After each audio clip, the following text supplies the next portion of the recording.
Welcome students.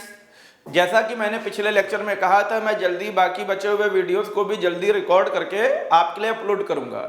इसी series में आज मैं एक और वीडियो लेक्चर तुरंत आपके सामने लेकर आया हूं यहाँ पर, और इसमें आज मैं 31 जनवरी शिफ्ट 1 के पेपर को आपसे डिस्कस करूंगा। और जैसे मैंने बाकी वीडियोस में बहुत आसानी से कोशिश करी है कि कॉन्सेप्ट को डिलीवर करते हुए सारे क्वेश्चंस को एक्सप्लेन करूं, ऐसी बेटा हमने यहाँ भी कुछ करने की कोशिश की या करने की कोशिश करने जा रहा हूं। आई होप आपको मेरे पढ़ाने का तरीका और जो मैं डिलीवरी कर दे रहा हूं आपको वो भी समझ में भी आएगा और मजा भी आने वाला है। तो बिना और समय की देरी किए हुए आइए हम लोग अपने बाकी के लेक्चर को स्टार्ट करते हैं। Next question number 1। जैसे कि क्वेश्चन नंबर 1 बेटा हमारे यहाँ पर adsorption principle is use for which of the following.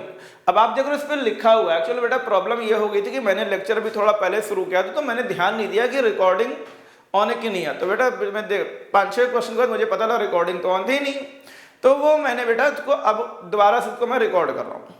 Next question number 1 पर आते हैं। Adsorption principle is use for which of the following purification method. Adsorption किसके लिए बेटा कंडक्ट करते हैं? तो देखो बच्चों होता क्या है, जो 4 तरीके दिए गए हैं इसमें पहले समझ लिए सही ऑप्शन क्या। तो सही ऑप्शन क्रोमेटोग्राफी है। क्रोमेटोग्राफी 2 कंसेप्ट पर बेस होती है, एक adsorption and rate of adsorption, जबकि दूसरा है सॉल्युबिलिटी इन द सॉल्वेंट। पर उससे ज्यादा इंपॉर्टेंट बेटा ये कि बाकी 3 सही क्यों नहीं है, तो वो जानना हमें बहुत जरूरी है। सब्लिमेशन उन मिक्सचर ऑफ 2 और मोर सॉलिड के लिए बेटा करते हैं जिसमें एक इजिली सबलाइम होता है या सबलाइम होता है, जबकि दूसरा या बाकी बचे हुए नॉन सबलाइम हो। डिस्टिलेशन ये बेटा mixture of solid to liquid के लिए यूज करते हैं। और एक्सट्रैक्शंस मिक्सचर ऑफ 2 और more solids have different solubility in common solvent के केस में यूज होता है। अगर आपने मेरी बात को अभी गौर से सुना हो तो मैंने कहीं भी एडसॉर्प्शन वर्ड का यूज नहीं किया है, और इसीलिए बाकी 3 बेटा जो है वो सही आंसर नहीं है। The correct answer will be chromatography. Next question number 2 पर आते हैं। करेक्ट ऑप्शन बताना बच्चों इसमें। तो होता क्या है, यहाँ पर स्टेटमेंट 1 में लिखा है क्रोमेट एंड स्क्वायर प्लेनर, बिल्कुल गलत बेटा लिखा है, बिल्कुल कोई इसमें सच्चाई नहीं है। Dichromate generally prepared from chromate, ये लैब प्रिपरेशन, ये इसकी लैब प्रिपरेशन है बेटा, या यूं बोले जनरल प्रिपरेशन है जो कि आपकी एनसीईआरटी में दी गई है और आपने अभी बोर्ड एग्जाम के लिए पढ़ा भी होगा, ठीक है, इसलिए मैं इसको यहाँ पर लिखना नहीं चाहता हूँ। Next green manganate ion is diamagnetic, बिल्कुल गलत है बच्चों, क्योंकि मैग्नेट में Mn की ऑक्सीडेशन नंबर +6 होती है। ऐसी केस में डी सबशेल में एक सिंगल इलेक्ट्रॉन होगा, तो ऐसी केस में बेटा पैरामैग्नेटिक ही बन सकता है, डायमैग्नेटिक नहीं बन सकता है। 4 dark green coloured K2MnO4 disproportionate in neutral और एसिडिक मीडियम। आप देखो बच्चों यहाँ इक्वेशन लिखी गई है, जब आप मैग्नेट आयन को एसिडिक मीडियम में ऐड करते हैं तो ये परमैग्नेट भी बनाता है और MnO2 भी बनाता है। ये ऑक्सीडेशन और ये रिडक्शन है, दोनों एक साथ हो रहा है, मतलब ये डिस्प्रपोर्शनेट हो रहा है। इसका मतलब स्टेटमेंट डी भी सही है। आखिरी स्टेटमेंट देखिए बहुत इंपॉर्टेंट लिखा है, increasing oxidation number of transition metal decreases the ionic character of oxide, बिल्कुल सही बेटा। एक्चुअल में होता क्या है, ट्रांजिशन मेटल में आप भी जानते हैं most of electron enter in penultimate shell of d subshell. दूसरी बात, जब ऑक्सीडेशन नंबर बढ़ेगी इसका मतलब है इफेक्टिव न्यूक्लियर चार्ज इंक्रीज हो रहा है। अब आप सोचिए, साइज डिक्रीज हो रहा है और फोर्स ऑफ अट्रैक्शन बढ़ रहा है, तो कहीं ना कहीं जो ऑक्साइड उस मेटल से कंबाइंड है वो ना केवल क्लोजली बाउंड होगा बल्कि टाइटली भी बाउंड होगा, जिससे पोलराइजेशन होने के चांसेस, पोलराइजेबिलिटी दोनों बढ़ती हैं। और जब पोलराइजेशन बढ़ता है तो बेटा वहां पर कोवेलेंट कैरेक्टर रेस होते हैं, आयनिक कैरेक्टर रेस नहीं होते हैं, तो आयनिक रिड्यूस होगा, बिल्कुल सही है। इसीलिए बच्चों जो करेक्ट ऑप्शन है वो बी, डी एंड ई है, और ये तीनों बेटा गलत है, तीनों गलत है बेटा। अगले क्वेश्चन पर आते हैं। कहते हैं identify the mixture that show positive deviation. देखिए पॉजिटिव डेविएशन की कंडीशन क्या होती है, 2 कंपोनेंट किसी भी सॉल्यूशन में प्रेजेंट कोई भी 2 कंपोनेंट पॉजिटिव डेविएशन बेटा तभी शो करेंगे अगर उनके बीच में होने वाला इंटरेक्शन उस सॉल्यूशन में प्रेजेंट इंडिविजुअल कंपोनेंट के बीच में होने वाले इंटरेक्शन से कम हो जाए बच्चों, इंडिविजुअल इंटरेक्शन से होने वाले कम हो जाए। अगर ऐसा हो रहा है तो एंथैल्पी ऑफ मिक्सचर और वॉल्यूम ऑफ मिक्सचर चेंज दोनों ही बेटा इंक्रीज होते हैं। और अगर ये चीजें फुलफिल्ड हो रही बेटा तो वेपर प्रेशर ऑटोमेटिक बेटा इंक्रीज हो जाएगा and that will show positive deviations. तो इन चारों में बेटा अगर हम देखें तो केवल यही है जो ऐसी कंडीशन को फुलफिल्ड करता है, बाकी नहीं करते हैं। क्योंकि बाकी में बेटा क्या होगा, या तो लूज हाइड्रोजन बॉन्डिंग होगी या सीधे सीधे एडिशन बेटा होगा। तो बाकी तीन बी सी डी तीनों बेटा गलत हैं और जो ऑप्शन ए है वो सही है आपका इसमें। आप नेक्स्ट क्वेश्चन नंबर 4 पे आते हैं। दो स्टेटमेंट दी गई है, एक कंपाउंड है उसका IUPAC नेम दिया गया है, चेक कर लीजिए सही गलत है। मेरे हिसाब से तो सही है। कार्बोनिल ग्रुप की प्रायोरिटी OH से ज्यादा होती तो नंबरिंग बेटा राइट से होगी। दूसरी बात, अब क्योंकि OH लोअर सफिक्स है बच्चों तो ये इसकी नेमिंग प्रीफिक्स में लिखी जाएगी और उसका नाम होगा 7 हाइड्रोक्सी हेप्टेन, बिल्कुल करेक्ट है। स्टेटमेंट 2 में इन्होंने इसकी एक और IUPAC नेमिंग दी है, तो बेटा अगर वो सही तो ऑटोमेटिक ये फॉल्स होगा। तो जो करेक्ट ऑप्शन है वो क्या होगा, 1 is correct and 2 is incorrect, यही इसका फाइनल आंसर है। नेक्स्ट 5th पर आते हैं। Match list A with list B, वहां पे बेटा हो सकता है आपको दिखे ना, इसलिए मैंने इसको ऑलरेडी यहां पर अलग से लिख दिया है। ये 4 कंडीशन है। पहले में है ग्लूकोज को सोडियम बाइकार्बोनेट में बच्चों ऐड किया गया। तो देखिए ग्लूकोज में 2 तरह के फंक्शनल ग्रुप होते हैं, एक एल्कोहलिक दूसरा कार्बोनिल। कार्बोनिल पर न्यूक्लियोफिलिक एडिशन होता है जो कि इस पर होगा नहीं, ठीक है, वीक न्यूक्लियोफाइल है ना। दूसरी बात बच्चों, जो अल्कोहलिक ग्रुप है वो बेस है, वो कार्बोनेट से रिएक्ट करेगा नहीं, मतलब पहली रिएक्शन तो बेटा होनी नहीं। मतलब इसका जो करेक्ट ऑप्शन है वो ये होगा बच्चों, ग्लूकोज, मतलब ए का जो बेटा ऑप्शन आएगा वो 2 आएगा। दूसरा पॉइंट, अगर हम ग्लूकोज को रेड फास्फोरस और HI के साथ पास करें बच्चों तो ये रिडक्शन हो जाता है, और जब भी आप ग्लूकोज का रिडक्शन करेंगे तो N हेक्सेन बनेगा जो कि बेटा ये बनना हमारा। तो C का जो बेटा ऑप्शन होगा वो 3 होगा। तो आपको 2 चीजें चेक करनी है, C का 3 और A का 2। तो C का 3 और A का 2, C3A2 वो बेटा यहां पर मिलता है। अब बचे 2, ग्लूकोज को अगर ब्रोमीन वाटर में ऐड करेंगे तो क्या होगा। तो बच्चों अगर ग्लूकोज को ब्रोमीन वाटर में ऐड करेंगे तो हमारे पास बनता है ग्लूकोनिक एसिड। ग्लूकोनिक एसिड में बेटा होता क्या है, अगर हम ग्लूकोज ड्रॉ करें तो ग्लूकोज बेटा ऐसे बनता है। अगर आप इसको ब्रोमीन वाटर में पास करोगे बेटा तो ये तो ऑक्सीडाइज होगा और बनाएगा कार्बोक्सिलिक, बाकी चीजें एज यूजुअल होगी। पर अगर आपने बेटा इसको ऐड किया कॉन्क HNO3 में तो ये कंप्लीट ऑक्सीडेशन करेगा। कंप्लीट का मतलब कार्बोनिल ग्रुप भी ऑक्सीडाइज होगा और जो प्राइमरी अल्कोहल है वो भी बेटा ऑक्सीडाइज होगा, ये बन जाएगा। तो ये बन गया क्या हमारे पास, ये बन गया बेटा हमारे पास डी में ग्लूकोज को ब्रोमीन वाटर में ऐड किया है, तो ये तो बेटा बन गया हमारे पास क्या, ग्लूकोनिक एसिड, और ये बेटा बन जाता है हमारे पास सैकरिक एसिड। तो जो बेटा करेक्ट ऑप्शन है वो हमारे पास ये है। आई होप सबको समझ में आया होगा इसमें। 1 मिनट, ग्लूकोज को HNO3, हाँ ये सैकरिक एसिड है, वो ग्लूकोनिक एसिड है, यही बेटा इसका करेक्ट आंसर है। आई होप सबको समझ में आया भी होगा इसको। यहाँ पर अगले क्वेश्चन पर आता हूं। Identify the factor from the following that doesn't affect the electrolytic conduction of a solution. Electrolytic conduction किस पर डिपेंड नहीं करता है, तो कंडक्टेंस बेटा बात करते हैं यहां पर, बाकी 3 पर डिपेंड करता है, डिपेंड्स अपॉन, बट इस पे बेटा डिपेंड नहीं करता है, नेचर ऑफ इलेक्ट्रोड पर। नेचर ऑफ इलेक्ट्रोड बेटा ये डिपेंड नहीं करता, ये सिर्फ इलेक्ट्रोलाइटिक कंडक्शन इन 3 पे करेगा, कंसेंट्रेशन पर, नेचर ऑफ इलेक्ट्रोलाइट पर, मतलब क्या है इलेक्ट्रोलाइट, वोलेटाइल है या नॉन वोलेटाइल है। दूसरा नेचर ऑफ सॉल्वेंट पर, पोलर है या नॉन पोलर है, कॉन्सेंट्रेशन पर, कम है या ज्यादा है, इस पे बेटा डिपेंड नहीं करेगा, नेचर ऑफ इलेक्ट्रोड पर। तो जो करेक्ट ऑप्शन होगा बच्चों वो 6 का ए है। आगे बढ़ते हैं question number 7। Species having carbon with sextet of electron. देखिए सेक्सटेट का मतलब होता है 6 इलेक्ट्रॉन, तो 6 इलेक्ट्रॉन बेटा एक समय इसमें भी हो सकते हैं, में भी एमे है, ठीक है, और इसमें भी होते हैं, में है, दोनों में हो सकते हैं, इन दोनों में नहीं होंगे बेटा, ये दोनों तो सीरीज से बाहर है। बट इन्होंने ये भी कहा कि एक्ट एज इलेक्ट्रोफाइल। इलेक्ट्रोफाइल बेटा क्या होते हैं, ऐसे एटम या आयन जो इलेक्ट्रॉन को अपनी तरफ अट्रैक्ट करे, मतलब उनका पॉजिटिव चार्ज भी होना जरूरी है। रेडिकल पर चार्ज नहीं होता है तो वो क्या करेगा, अट्रैक्ट तो होगा नहीं, इलेक्ट्रॉन को वो अट्रैक्ट तो कर सकता नहीं है। ऐसा काम केवल कार्बोकेटायन ही कर सकता है। तो कार्बोकेटायन ही एक ऐसा स्पीशीज है जो क्या हो सकता है, सेक्सटेट भी फुलफिल करने की एबिलिटी रखता है और इलेक्ट्रोफाइल भी हो सकता है। दूसरा बेटा कोई स्पीशीज नहीं है, ठीक है, तो जो बेटा ऑप्शन होगा वो ये है। नेक्स्ट 8, 4 स्टेटमेंट दी गई, बताना सही क्या है।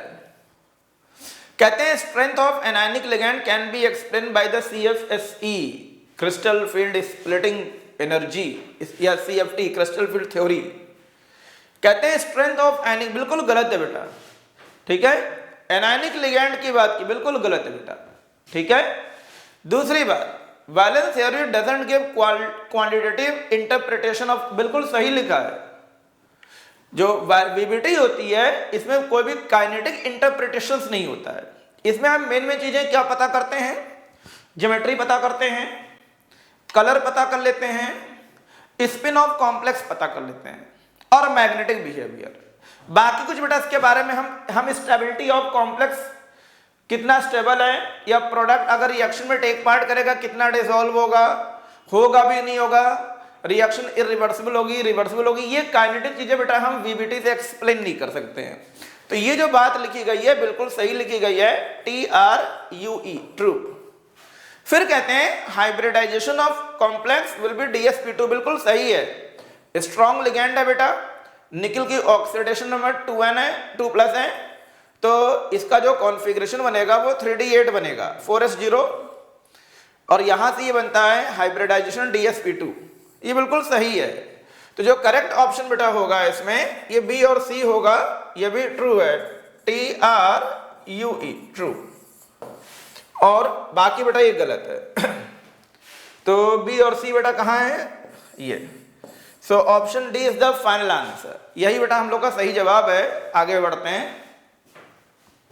क्वेश्चन नंबर 9, कहते हैं noble gases have very high boiling point, ये स्टेटमेंट ही बेटा गलत है, बिल्कुल गलत है इसमें, ठीक है। और उसका रीजन क्या लिखा है, मोनो एटॉमिक है, बिल्कुल सही, held together by strong dispersion forces, बिल्कुल गलत यार, आउटर मोस्ट सबशेल फुलफिल्ड है, न्यूक्लियस उन्हीं को होल्ड करने में मैंने अपने आप को बिजी किया हुआ है, तो आप बताइए वो दूसरे एटम के इलेक्ट्रॉन को अपनी तरफ कैसे पोलराइज करेगा, और जब तक वो पोलराइज नहीं करेगा उनके बीच में क्लोज इंटरेक्शन तो होंगे ही नहीं होंगे।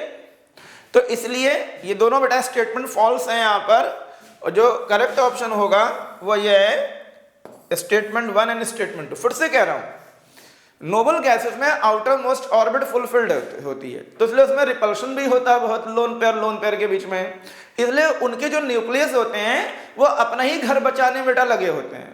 जब अपना घर बचाने का मतलब अपने जो इलेक्ट्रॉनों को अपने से कस के होल्ड करने के चक्कर में, इसीलिए वो हाईली स्टेबल भी होते हैं। अब खुद सोचिए, जिस घर का मुखिया अपने ही परिवार को मैनेज करने में अपना पूरा टाइम दे दे रहा, वो औरों से क्या कनेक्ट होगा। यही कुछ नोबल गैस में भी होता है बच्चों, उनका न्यूक्लियस वो अपने ही इलेक्ट्रॉन को बेटा ऑर्गेनाइज और मैनेज करने में लगा होता है, इसीलिए वो बाकी एटम के इलेक्ट्रॉन को अपनी तरफ पोलराइज नहीं कर पाता है। जब पोलराइज नहीं करे तो काहे का डिस्पर्सन फोर्स, जब बेटा डिस्पर्सन फोर्स नहीं होगा तो ऑब्वियस ही बात है बॉन्ड बनेंगे नहीं, तो बेटा बॉइलिंग पॉइंट हाई कैसे होगा। तो बच्चों ने गलत दिया होगा इसमें, यहाँ पर दोनों के दोनों स्टेटमेंट ही फेक हैं, इसमें ध्यान देने की जरूरत नहीं है। आगे बढ़ते हैं, क्वेश्चन नंबर 10 बहुत ही अच्छा क्वेश्चन है, हमें इसके लिए केसी लिखना है। तो केसी क्या होगा, concentration of product upon concentration of reactant. तो बच्चों देखो इसका सही ऑप्शन ये होगा, concentration of product upon concentration of reactant, कोई और आंसर इसका नहीं होना है, ठीक है। आगे बढ़ते हैं, ये सबको दिख रहा होगा।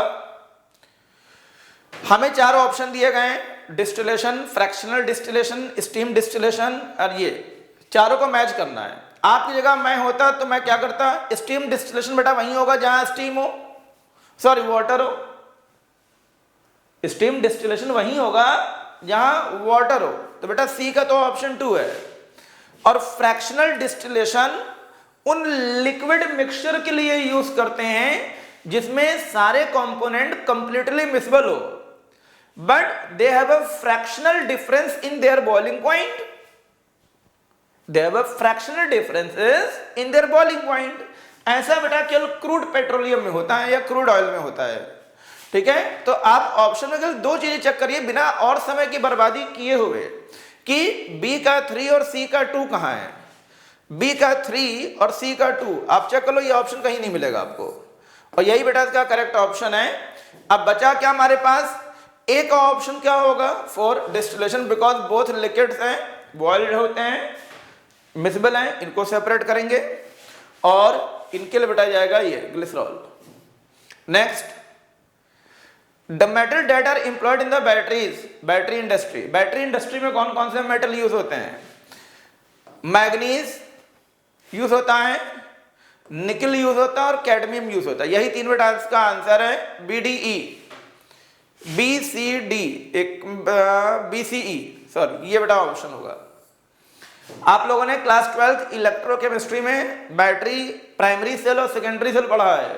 प्राइमरी सेल में आपको याद होगा हम पढ़ते हैं क्या, यहाँ पर प्राइमरी सेल में हम लोग को ड्राई सेल पढ़ाया जाता है और जिंक सेल पढ़ाया जाता है।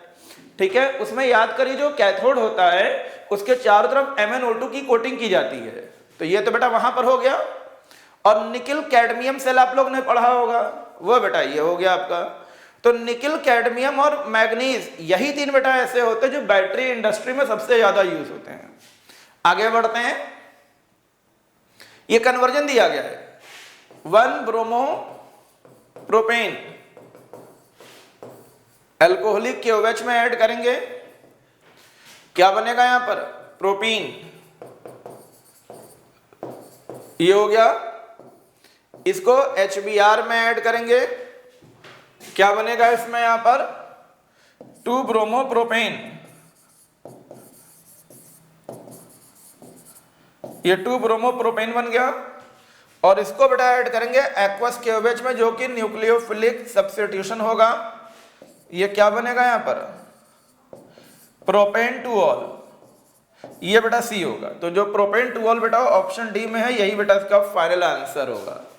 ये बेटा तरीका है इसको एक्सप्लेन करने का। आई होप सबको चीजें समझ में आई होगी, कोई दिक्कत की बात नहीं है इसमें। Question number 14, compound that is white in colour, lead sulphate. PbSO4 ही बेटा कैसा कंपाउंड है चारों में जो व्हाइट इन कलर होता है।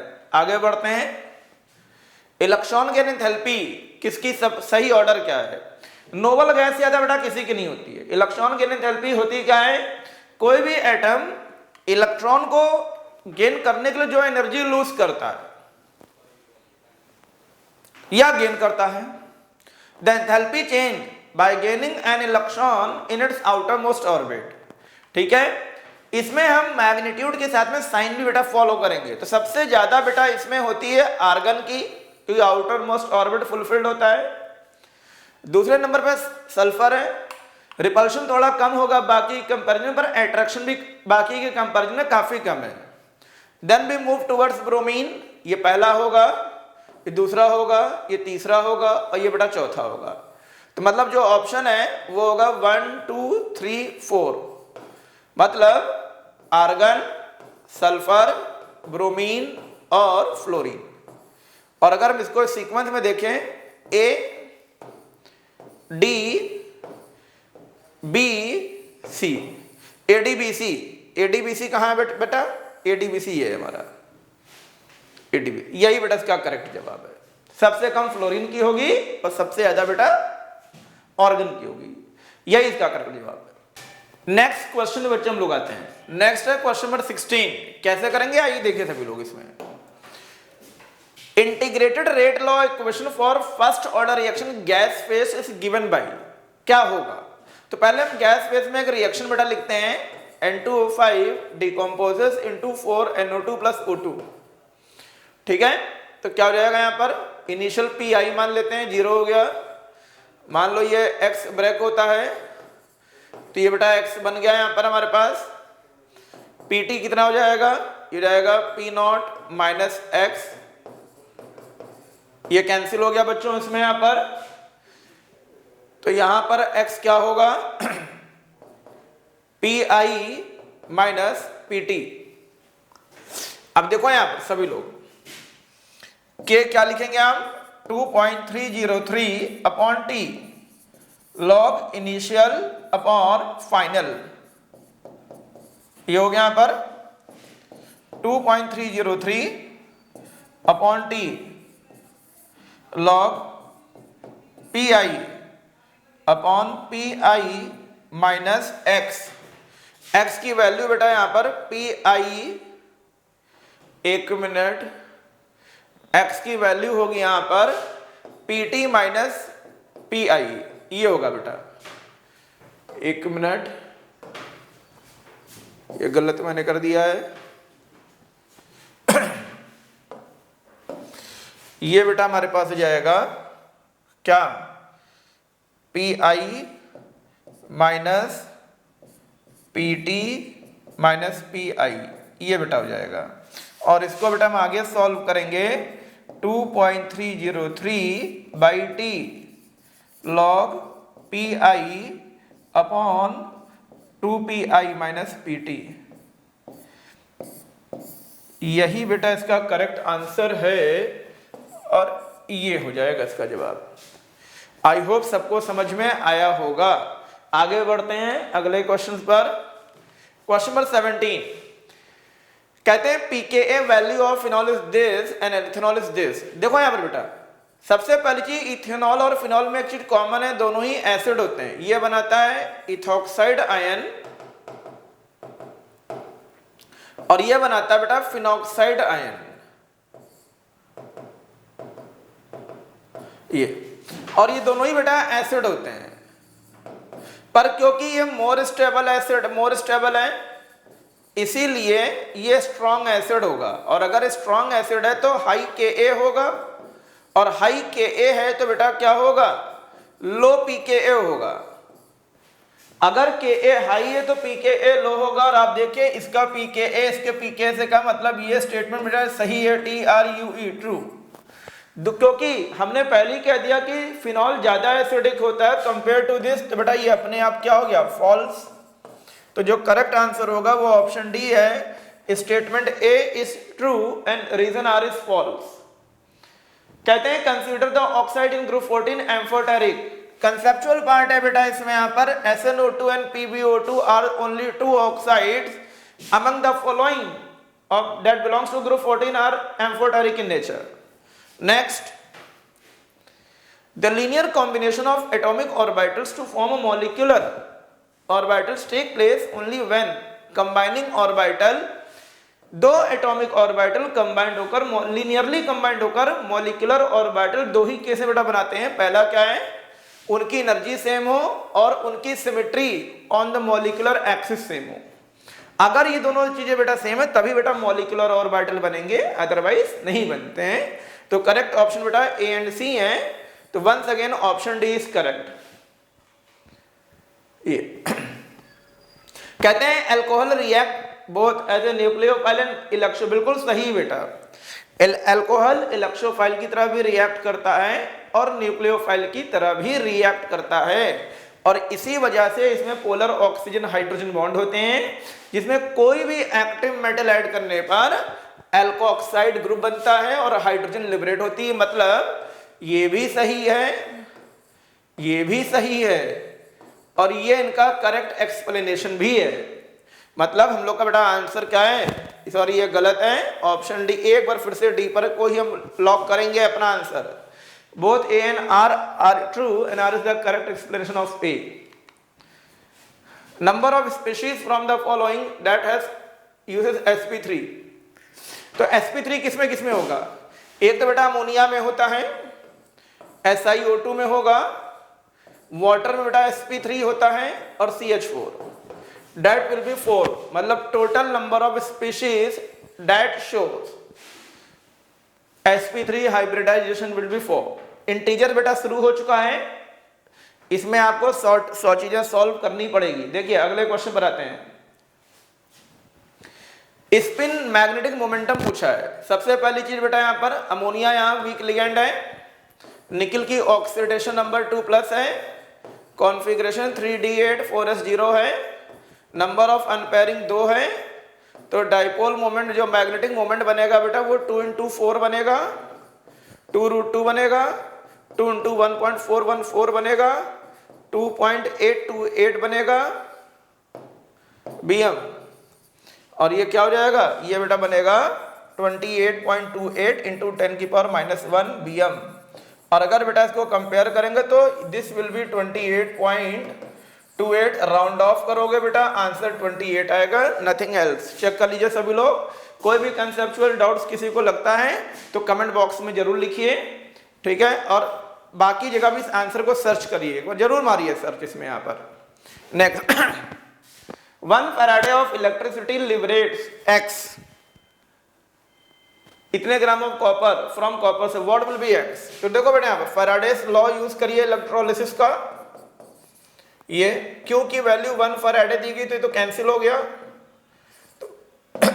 तो W क्या हो जाएगा E, और E बेटा क्या होगा, इक्विवेलेंट मास कॉपर आयन का कितना होगा, दिस 64/2 मतलब 32 ग्राम, पर उस फॉर्म में लिखना है तो जाएगा 320 × 10⁻⁻1 ग्राम, दैट विल बी x, मतलब x हमारे पास कितना आएगा 320 आएगा बेटा। यही इसका फाइनल आंसर है। आई होप सबको समझ में आया होगा। अगले क्वेश्चन पर आते हैं। मोल ऑफ मीथेन रिक्वायर्ड, पहला काम बेटा इसमें इक्वेशन ड्रॉ कर लो सभी लोग, इक्वेशन ड्रॉ करेंगे। आप खुद देखो 44 ग्राम CO2 बनती किससे, 1 मोल मीथेन से, 22 ग्राम किससे बनेगी 1/2 मतलब 0.5 मोल मीथेन, और इसको इस फॉर्म में लिखना ये जाएगा कितना 50 × 10⁻⁻2 मोल। और अगर बेटा उससे हम कंपेयर करेंगे देन 50 विल बी क्या x, तो फाइनल आंसर बेटा जो होगा वो 50 होगा हमारा, जो सॉल्व किया वो नहीं है बेटा। ये तरीका है क्वेश्चन को अटेम्प्ट करने का। आई होप सबको समझ में आ रहा होगा, तरीका भी समझ में आ रहा होगा, कंसेप्ट भी समझ में आ रहा होगा। 25 पर आते हैं। केपी फाइंड करना कैसे करेंगे, देखो यहाँ पर स्टैंडर्ड एंथैल्पी ऑफ रिएक्शन पूछ रहे हैं।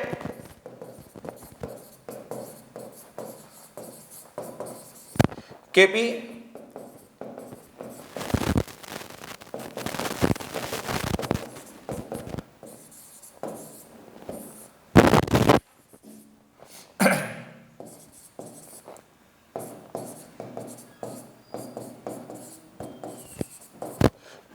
इसको बेटा सॉल्व करेंगे, ये आएगा 28.60 समथिंग आएगा, और ये माइनस में आएगा पूरा का पूरा,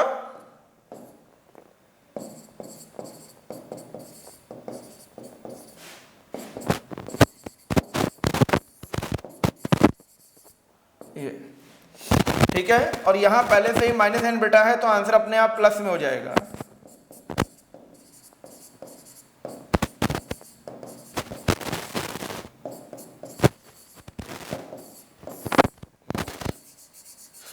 क्योंकि इसको बेटा कैलकुलेशन करेंगे ज़्यादा समय लगेगा, इसलिए मैं आपके सामने इसको मोबाइल इसके लिए यूज़ करूंगा और इस करूंगा इसमें यहाँ पर, जिससे हम इसको बहुत जल्दी बेटा ख़त्म कर सकें कैलकुलेशन को और बाकी क्वेश्चन को अटेम्प्ट कर सकें। 298 2.303 इंटू 8.314 इंटू 28.6 डिवाइड बाई 1000, ये आएगा बेटा 163.187, इसको राउंड ऑफ करेंगे ये 163 आएगा बेटा। यही आपका फाइनल आंसर है बेटा इसमें, किलो जूल। आगे बढ़ते हैं, अगले क्वेश्चन पर हम लोग आते हैं बेटा। अगला क्वेश्चन क्या हमारा, क्वेश्चन नंबर 26। कहते हैं molar mass of the salt बताना है इन चारों में से जो सल्फ्यूरिक एसिड के साथ कलर्ड वेपर इवॉल्व नहीं करेगा। तो देखो बेटा यहां पर अगर इसको इसमें ऐड करोगे तो यहां पर HBr बनती है, इसको इसमें ऐड करेंगे HNO3 बनेगी, इसको इसमें ऐड करेंगे HI बनेगी, इसको इसमें ऐड करेंगे HF बनेगा। ये सेल्फ डिकम्पोज होता है और NO2 बनाएगा जो कि रेडिश ब्राउन गैस होती है बेटा, रेडिश ब्राउन गैस। यहां पर HBr होता है स्ट्रॉन्ग रिड्यूसिंग एजेंट है, ये ब्रेक होगा ब्रोमीन, रेडिश ब्राउन ये भी होता है बेटा। यहां पर आयोडीन बनेगी जो कि पर्पल कलर की होती है। स्ट्रॉन्गेस्ट ऑक्सीडाइजिंग एजेंट, इससे ज्यादा पावरफुल ऑक्सीडाइजिंग एजेंट बेटा कोई नहीं होता है, और स्ट्रॉन्गेस्ट रिड्यूसिंग एजेंट। बट ये क्या होता है बेटा, वीकेस्ट रिड्यूसिंग एजेंट होता है, वीक नहीं वीकेस्ट। मतलब सल्फ्यूरिक एसिड में अगर ये चला भी जाएगा तो ये ऑक्सीडाइज होगा ही नहीं, और अगर ये फ्लोरीन में ऑक्सीडाइज नहीं हुआ तो कोई भी कलर्ड वेपर नहीं बनेगी। मतलब जो सही सॉल्ट है जो वेपर नहीं बनाएगा वो है कैल्शियम फ्लोराइड, और उसका मॉलिक्यूलर मास आएगा 78U। तो जो बेटा आंसर होगा यहाँ पर वो 78 होगा। यही आपका लास्ट एंड फाइनल आंसर है विद कंसेप्ट। आई होप सबको समझ में आया होगा। आगे बढ़ते हैं। Number of alkene obtained on electrolysis of this. इसकी इलेक्ट्रोलिसिस करोगे बेटा, कोलबे से इथेन बनेगा, इसकी कोलबे से करेंगे ब्यूटेन बनेगा, दोनों एक साथ होंगे तो बेटा प्रोपेन बनेगा। तो टोटल नंबर ऑफ एल्केन बेटा जो बनेंगे वो 3 बनेंगे इसमें यहां पर। नेक्स्ट C2H5Br, इसकी रिएक्शन बेटा NaOH के साथ करानी है। आप देखिए कितने कंसेप्चुअल क्वेश्चन पूछे गए हैं। ये अल्कोहलिक मीडियम है, ये एक्वस मीडियम है। तो यहां तो बेटा होगा elimination, it's carry elimination, and A will be C2H4। यहां बेटा सब्स्टिट्यूशन होगा and B will be C2H5OH। यहां पर हाइड्रोजन 4 होगी, यहां हाइड्रोजन बेटा 6 होगी, टोटल नंबर ऑफ हाइड्रोजन 10 होगी।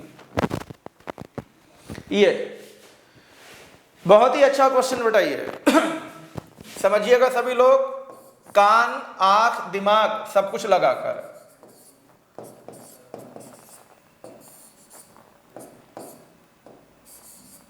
फिनाइल मैग्नीशियम ब्रोमाइड, इन्होंने 1 इक्विवेलेंट बेटा इसके यूज किए हैं। एक्वस अमोनियम क्लोराइड होता क्या है बेटा, यहां पर देखिए कार्बोनिल ग्रुप भी है और ओवेज ग्रुप भी है, ठीक है। ओवेज group in favour of nucleophile भी होता है और एसिडिक और बेसिक प्रॉपर्टी भी रिफ्लेक्ट करता है। तो जब आप इसको बेटा रिएजेंट ग्रिग्नाट में ऐड करेंगे तो ग्रिग्नाट पहले इनको अप्रोच नहीं करेगा, ग्रिग्नाट पहले अप्रोच करता है किसको, ओवेज को। ये न्यूक्लियोफिलिक प्रॉपर्टी शो करेगा, ये acidic and basic property show करेगा। तो ग्रिग्नाट को जब दोनों ऑप्शन एक साथ मिलते हैं तो ग्रिग्नाट एसिड बेस को पहले अप्रोच करता है प्रॉपर्टी को, इसीलिए ग्रिग्नाट का अटैक पहले यहां होगा। दूसरी बात, ये जो अमोनियम क्लोराइड सॉल्यूशन बेटा दिख रहा है आपको, ये बेटा होता है क्या है, माइल्ड एसिडिक सॉल्यूशन होता है, माइल्ड एसिडिक होता है। माइल्ड एसिडिक होने की वजह से एसिडिक स्ट्रेंथ इसमें और बढ़ेगी हाइड्रोक्सी ग्रुप की, और अगर हाइड्रोक्सी ग्रुप की एसिडिक स्ट्रेंथ बढ़ेगी, अगर बेटा इसकी एसिडिक स्ट्रेंथ बढ़ती है तो फिनाइल ग्रुप यहां से H को हटाकर क्या बना देगा, बेंजीन बना देगा। जो फिनाइल है वो H के साथ बेंजीन बनाएगा, और साथ में बेटा एक बाई प्रोडक्ट बनता है। ये बाई प्रोडक्ट कुछ ऐसा होता है OMGBr। अब आप इसकी हाइड्रोलिसिस कराओगे तो यही तो बेटा मेन कंसेप्ट छुपा है, हाइड्रोलिसिस नहीं होगी, क्योंकि हाइड्रोलिसिस बेटा माइल्ड एसिडिक मीडियम में नहीं होती है, स्ट्रॉन्ग एसिडिक मीडियम में होती है, वो बेटा यहां पर है नहीं। तो पहली चीज 2 आपको याद करनी है, ग्रिग्नाट एल्डिहाइड को अप्रोच नहीं करेगा, एसिडिक और बेसिक प्रॉपर्टी को अप्रोच फॉलो करते हुए वो ओवेज को हिट करेगा। दूसरी बात, एक्वस अमोनियम क्लोराइड एसिडिक तो होता है पर स्ट्रॉन्ग एसिडिक नहीं, माइल्ड एसिडिक होता है।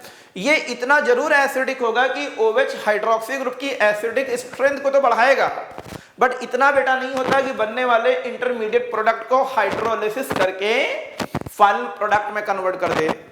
तो हमारा यहाँ जो P है बच्चों, यहाँ पर जो P पूछा गया है, ये P हमारा बेटा ये है, और अगर P ये है तो नंबर ऑफ OH ग्रुप बेटा इसमें जो कुछ भी होंगे वो बेटा 0 होंगे, 0 नंबर ऑफ OH ग्रुप 0 होंगे बच्चों। यही तरीका था क्वेश्चन का। बहुत ही खूबसूरत क्वेश्चन है बेटा, बहुतों ने गलती करी है पर आप ये गलती मत करिएगा।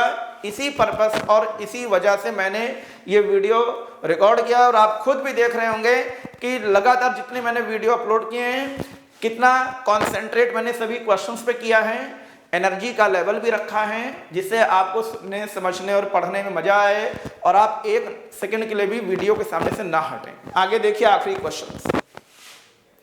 हमें सोडियम की आयनाइजेशन एनर्जी चाहिए बेटा किलो जूल पर मोल में, जबकि सोडियम एटम के लिए कितनी चाहिए वो दी गई है।